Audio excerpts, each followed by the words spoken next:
Pakistan government نے ایک ادارہ بنایا ہے کال دا اسپیشل ٹیکنالوجی زون اتھارٹی. تو اس ادارے کے لیے بڑی اسٹریٹجک انیشیٹیوز ہیں ٹیکنالوجی سیکٹر میں فار پاکستان. اسلام آباد کا ہم شروع کر رہے ہیں جہاں یہ ٹیکنالوجی انویسٹمنٹ آئے آف کورس اور ٹیکنالوجی کی کمپنیز آئیں.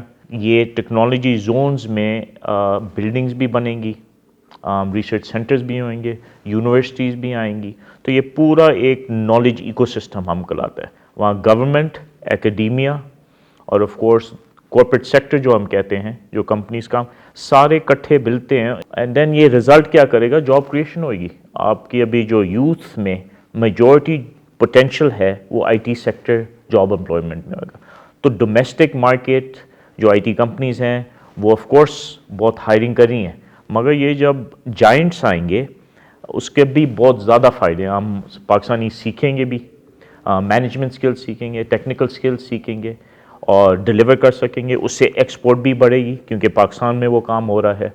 ان کا نالج بیس ایکسپونینشلی رائز کر سکے گا. پھر آپ جب ایکسپینڈ کریں گے رورل سیکٹر میں، ہمارے جو یوتھ پاپولیشن بہت وہاں بھی رہتی ہے.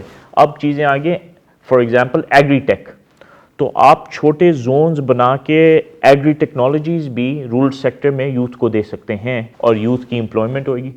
میسج یہ ہے کہ Pakistan should be the best place for global I T companies کہ وہ یہاں انویسٹ کریں اور ہم یہ چیزیں سیکھیں، کیونکہ اب نیکسٹ 5-10 ایئرز میں I T economies will drive global growth. تو دیٹس وائی وار فوٹنگ پہ Pakistani should go on to I T.